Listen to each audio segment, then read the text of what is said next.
ও মুহাম্মদ সাল্লাল্লাহু আলাইহি ওয়াসাল্লাম এদের বলে দিন, এদের নারী এবং পুরুষকে বলুন, যুবক এবং যুবতীদের বলুন, বৃদ্ধ এবং বৃদ্ধাদেরকে বলুন, এদের বুঝদার এবং অবুঝদারদের বলুন, এদের যারা বোঝে এবং বোঝে না, যারা দরিদ্র এবং যারা পয়সাওয়ালা সম্ভ্রান্ত রয়েছে এদের সবাইকে বলুন, সবাইকে এলান করুন, হিন্দু মুসলিম বৌদ্ধ খ্রিস্টান নাই, আপনার সামনে যে আছে, এই পৃথিবীতে যেই বসবাস করে, বলে দিন ইন্নামা হাররামা রাব্বিয়াল ফাওয়াহিশ, আমার রব আমার প্রতিপালক নিষিদ্ধ করেছেন আল ফাওয়াহিশ, অশ্লীলতা, মা যাহরা, যেটা দেখা যায়, ওয়া মা বাতন, যেটা গোপন কম্বলের নিচে হয়, মোবাইলের স্ক্রিনে হয়। আম্মা জান আয়েশা রাদিয়াল্লাহু তাআলা আনহা বলেন, আন্না রাসূলুল্লাহ সাল্লাল্লাহু আলাইহি ওয়াসাল্লাম قال ইয়া উম্মত মুহাম্মদ সাল্লাল্লাহু, কারা কারা উম্মতে মুহাম্মদ আছো? সবাই? ওয়াল্লাহি সবাই? খালাস, তাহলে তো আমাদের সবার মা হচ্ছে আয়েশা রাদিয়াল্লাহু তাআলা আনহা। ছেলেরা কি মায়ের কথা শুনতে হয় না? শুনতে হয় না? উম্মতরা কি তাদের নবীদের বিরুদ্ধাচরণ করা উচিত নাকি তাদের অনুসরণ করা উচিত? আমরা কি উম্মতে মুহাম্মদ? তাহলে অনুসরণ কি মুহাম্মদ সাল্লাল্লাহু আলাইহি ওয়াসাল্লামকে করব? শুনে নাও নোয়াখালী রাজীবপুরের মানুষ, লক্ষ্মীপুরের মানুষ, ও রাজীবপুরের মানুষ শুনে নাও, তোমরা যারা নিজেকে উম্মতে মুহাম্মদ বলো, তোমরা যারা দাবি করো তোমরা উম্মতে মুহাম্মদ, আমাদের আম্মা জান আয়েশা রাদিয়াল্লাহু তাআলা আনহা থেকে বর্ণিত, তিনি বলেন আল্লাহর নবী সাল্লাল্লাহু আলাইহি সাল্লাম বলেছেন, ইয়া উম্মতে মুহাম্মদ, হে উম্মতে মুহাম্মদ, মা আহাদুন আগয়ারা মিন আল্লাহ, আল্লাহর চাইতে অধিক মর্যাদাবোধ আর কারো নেই, আইয়ারা আবদাহু আও আমাতাহু তাজনি, আর তিনি আল্লাহ তার কোন বান্দা নর এবং নারীকে জেনা ব্যভিচার অবস্থায় দেখতে চায় না। তোমরা উম্মতে মুহাম্মদ, আমরা কি উম্মতে মুহাম্মদ? তবে আমাদের নবী সাল্লাল্লাহু আলাইহি ওয়াসাল্লাম বলেছে আল্লাহর চাইতে মর্যাদা আর কারো বেশি নেই, আর আল্লাহ এটা চায় না যে ওনার বান্দারা জেনায় লিপ্ত হোক। সিদ্ধান্ত তোমাদের, মুখে মুখে উম্মতে মুহাম্মদ হবা নাকি কাজে উম্মতে মুহাম্মদ হবা, সিদ্ধান্ত তোমাদের। ইয়া উম্মতে মুহাম্মদ সাল্লাল্লাহু আলাইহি ওয়াসাল্লাম, হে মুহাম্মদ সাল্লাল্লাহু আলাইহি ওয়াসাল্লামের উম্মতরা, লাউ তাআলামুন, যদি তোমরা জানতে, মা আ'লাম, যা আমি জানি, লাদহিকতুম কলিলা, তাহলে তোমরা অল্পই হাসতে, ওয়ালা বাকাইতুম কাসীরা, এবং অধিক পরিমাণে তোমরা কাঁদতে। আন আবি হুরায়রা রাদিয়াল্লাহু, দেখো সহজ কথা, আমরা এইমাত্র সাক্ষী দিছি আমরা আল্লাহর নবীর উম্মত সাল্লাল্লাহু আলাইহি ওয়াসাল্লাম। আমাদের নবী বলেছে যে আল্লাহর চাইতে অধিক মর্যাদার কারো নাই, আর আল্লাহ তাআলা এটা পছন্দ করে না, তিনি এটা দেখতে চায় না যে ওনার কোনো বান্দা এবং বান্দি জেনা লিপ্ত হয়। তোমার ইচ্ছা, তুমি কম্বলের নিচে যাও না খাটের নিচে যাও না কোনো হোটেল রেস্টুরেন্টে যাও না আশবাগান বাসবাগানে যাও, কোথায় যাবা যাও। আল্লাহ যদি তোমাকে মনে করো যে তোমাকে দেখে না, তাহলে তুমি করবে।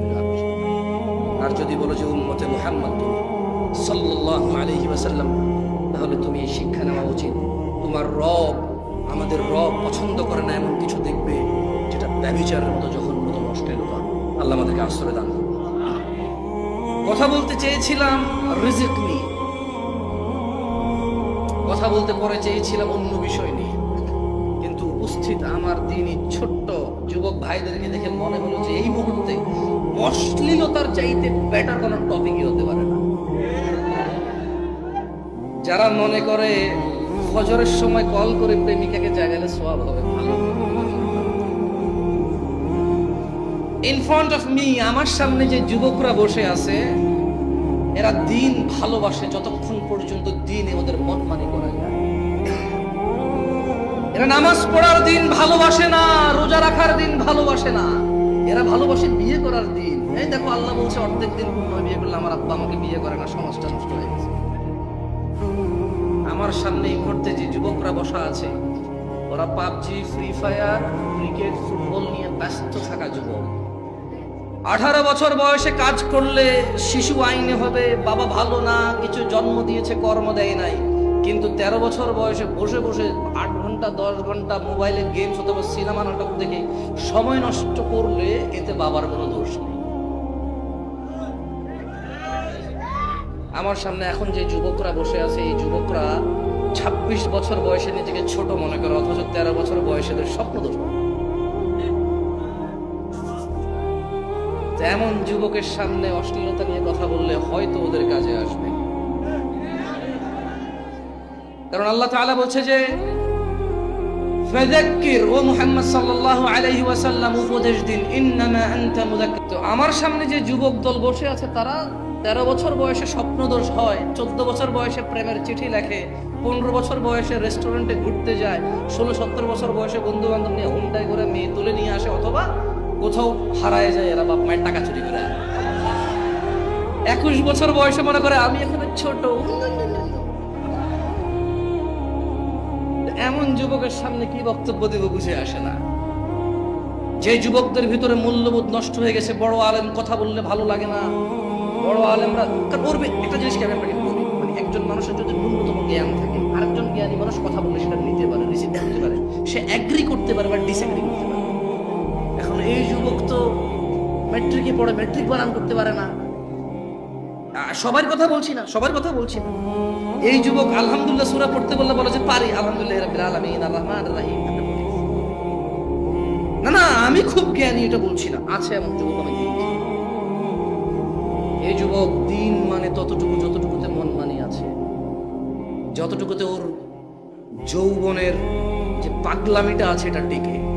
বিয়ে বর্তমানে যদি বলেন যে ইসলাম ধর্মের সবচেয়ে কোন বিধানটা প্রিয় এদেশের যুবকের কাছে, বলবেন এদেশের স্বামীদের কাছে যদি বলেন যে বর্তমান যুগের সবচাইতে প্রিয় ধর্ম কোনটা, ইসলামের কোন অংশটুকু তোমার ভালো লাগে, সে বলবে যে ওই অংশটুকু যেখানে বলা যায় একরকম বিয়ে করা যায়। বর্তমান যুগের মহিলাদেরকে তো জিজ্ঞেস করেন তোমার কাছে কোন ইসলামটা ভালো লাগে বা ইসলামের কোন অংশটুকু শুধু ভালো লাগে, সে বলবে যে অংশে বলেছে আল্লাহ নবী সাল্লাল্লাহু আলাইহি ওয়াসাল্লাম বলছে তোমাদের মধ্যে কোনো পুরুষ ততক্ষণ পর্যন্ত ভালো বলে গণ্য হবে না যদি তার বউ তাকে ভালো না বলে। এখন কি করতে হবে? এখন বাপ মা ছেড়ে দিয়ে শহরে যেতে হবে, আলাদা থাকতে হবে, ভাইকে কিছু দেওয়া যাবে না, বোনকে কিছু দেওয়া যাবে না, মার চিকিৎসা হলে 4 ভাই ভাগ করে দিতে হবে। তো বউ এগুলো বলতেছে, না শুনলে তো মুহাম্মদ সাল্লাল্লাহু আলাইহি ওয়াসাল্লামের ভাষ্য অনুযায়ী আমি ভালো পুরুষ। এমন একটা নিকৃষ্ট এবং নোংরা সমাজে আমরা আছি, and I'm part of this. It's so shame. লজ্জাস্কর কথা যে আমি এই সমাজের অংশ। আল্লাহ আমাকে এবং আপনাদেরকে আশ্রয় দান। শোনো আমার যুবক ভাইরা, হাবরুল উম্মার এই উপস্থিতিতে, হাবরুল উম্মাহ মডেল মাদ্রাসার এই আয়োজনে তোমাদের স্বাগতম। এজন্যে তোমাদের শোনাবো তোমাদের রবের কথা, যিনি কোরআনুল কারীমে প্রকাশ করেছেন, যিনি বলেছেন কুল, ও মুহাম্মদ সাল্লাল্লাহু আলাইহি ওয়াসাল্লাম বলুন, ইন্নামা হাররামা রাব্বিয়াল ফাওয়াহিশা মা যাহারা মিনহা ওয়া মা বাতান। ও মুহাম্মদ সাল্লাল্লাহু আলাইহি ওয়াসাল্লাম এদের বলে দিন, এদের নারী এবং পুরুষকে বলুন, যুবক এবং যুবতীদের বলুন, বৃদ্ধ এবং বৃদ্ধাদেরকে বলুন, এদের বুঝদার এবং অবুঝদারদের বলুন, এদের যারা বোঝে এবং বোঝে না, যারা দরিদ্র এবং যারা পয়সাওয়ালা সম্ভ্রান্ত রয়েছে সবাইকে বলুন, সবাইকে এলান করুন, হিন্দু মুসলিম বৌদ্ধ খ্রিস্টান নাই, আপনার সামনে যে আছে, এই পৃথিবীতে যেই বসবাস করে, বলে দিন ইন্নামা হাররামা রাব্বিয়াল ফাওয়াহিশ, আমার রব, আমার প্রতিপালক নিষিদ্ধ করেছেন আল ফাওয়াহিশ, অশ্লীলতা, মা যাহারা, যেটা দেখা যায়, ওয়া মা বাতান, যেটা গোপন কম্বলের নিচে হয়, মোবাইলের স্ক্রিনে হয়, যেটা বাঁশ বাগানের নিচে হয়, দোস্ত জলদি বাইরে আমি আসছি, যেটা 3 বন্ধু অটোতে করে এসে পাহারা দেয়, এক বন্ধু ছুস করে ঘর কোনায় যায়, হ্যাঁ বাইরে বাইরে আমি আসছি। এই ধরনের গোপন পাপ অথবা প্রকাশ্যে মহিলা খোলা শরীরে হাঁটে, প্রকাশ্যে পুরুষ তাকায়া থাকে, পুরুষ মনে করে শুধু মহিলা ব্যাপারটা, পুরুষ যে তাকায় আছে ব্যাপারটা হয়, এটা আমাদের রব নিষেধ করেছে। শোনো আমাদের যুবক ভাইয়েরা, তোমরা যদি তোমাদের সম্পর্ক কোরআন ও সুন্নাহর সাথে না করো, তাহলে তোমাদের স্রষ্টা, তোমাদের রব, তিনি কি পছন্দ করে, ওকে তিনি কি অপছন্দ করে, তুমি কশ্মিনকারও জানতে পারবে না। There is no other source. কোরআনুল কারীম এবং সুন্নাতে মুহাম্মদুর রাসূলুল্লাহ সাল্লাল্লাহু আলাইহি ওয়াসাল্লামের সম্পর্কে অবগত হওয়া ছাড়া তোমার পক্ষে সম্ভব নয় হারাম হালাল আদেশ এবং নিষেধ বোঝা কোনোদিনও কখনো সম্ভব নয়। শোনো, আমি তোমাদের আরো একটু করে বলে রাখি। আউযু বিল্লাহি মিনাশ শাইতানির রাজিম। কি বলবো তোমাদেরকে? এই পৃথিবীতে আল্লাহ বলছে খুন করিও না। একজন মানুষকে নিরপরাধ মেরে ফেললে পুরো মানব জাতি হত্যা করে ফেলছো, খুন করিও না। বললেন চুরি করিও না। চোর যখন চুরি করে তার ঈমান থাকে না। বললেন বাবা মায়ের সাথে বেয়াদবি করিও না, কারণ বাপ হচ্ছে জান্নাতের চৌকাঠ, মা হচ্ছে জান্নাত মায়ের পায়ের নিচে, বেয়াদবি করা যাবে না। একটা অপরাধ আছে যেটা বলেছে অপরাধ করিও না, বলে না বছর কাছে যেও না, করবা না। তোটা অনেক পরের কথা, কাছে যেতে পারবা না। একটা হলো আমি কাছে আসছি, এবার আমি করবো না। আর এই একটা অপরাধ আছে যে অপরাধ সম্পর্কে আল্লাহ তাআলা নিজে কোরআন কারীমে বলছে ওয়ালা তাকরাবুজ জিনা, তোমরা জিনা ব্যভিচার অশ্লীলতার ওয়ালা তাকরাব কাছেও যেও না। কেন?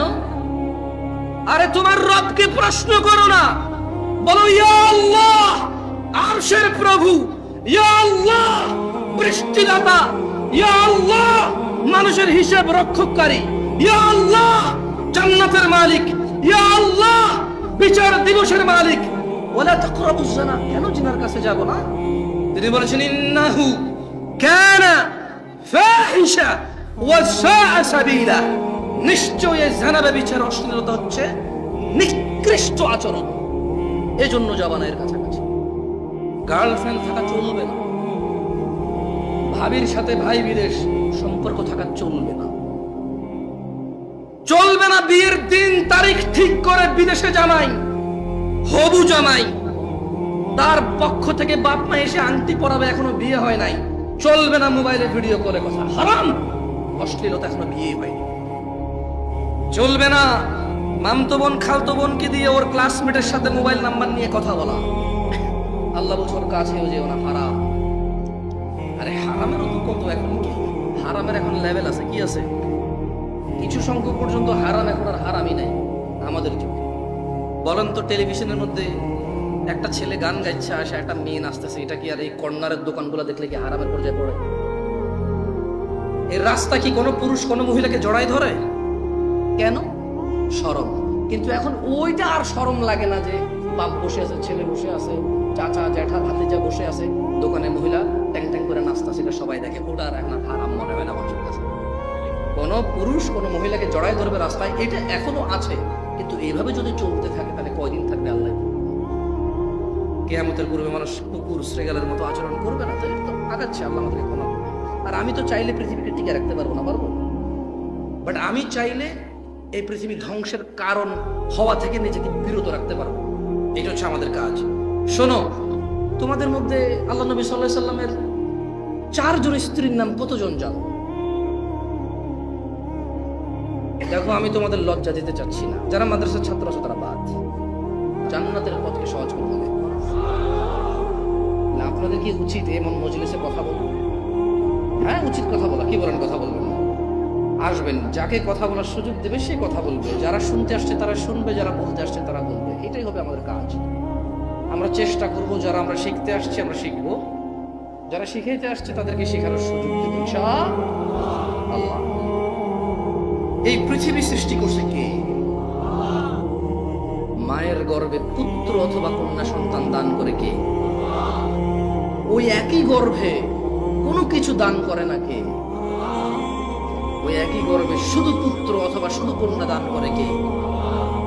কে যিনি 2 পা দান করেছে, যা দিয়ে হাঁটা যায়, আমরা এটা বুঝতে পারি যে এটা দিয়ে হাঁটার জিনিস, খাওয়ার জিনিস না। কে জ্ঞান দান করেছে? হাত দিয়ে ধরা যায়, ধরা যায় মাটি, ধরা যায় পাটি, ধরা যায় মানুষ, কত কিছু, কিন্তু আগুন ছোঁয়া যায় না, গরম পানি ছোঁয়া যায় না এই হাত দিয়ে। এই জ্ঞান দান করেছে কে? তাহলে প্রশংসা কার? আলহামদুলিল্লাহ, আলহামদুলিল্লাহ। বর্তমান পরিস্থিতি হয়ে গেছে এমন যে আসলে সবই তো সবার স্বার্থ। একজন মানুষ দিনের স্বার্থে কিছু করবে, এটা কিন্তু তার ভালো স্বার্থ, জানেন? দেখেন, আল্লাহ পাক হেদায়েত এবং বুঝ সবাইকে দিবেন না। আল্লাহ যে আপনাকে এই কথাগুলো শোনার তৌফিক দিচ্ছেন, বোঝার তৌফিক দিয়েছেন, আপনার কান পর্যন্ত পৌঁছে দিয়েছেন, আপনি সৌভাগ্যবান। আল্লাহ পাক সবাইকে সুযোগ দিবেন না। 1999টা মানুষ জাহান্নামে যাবে।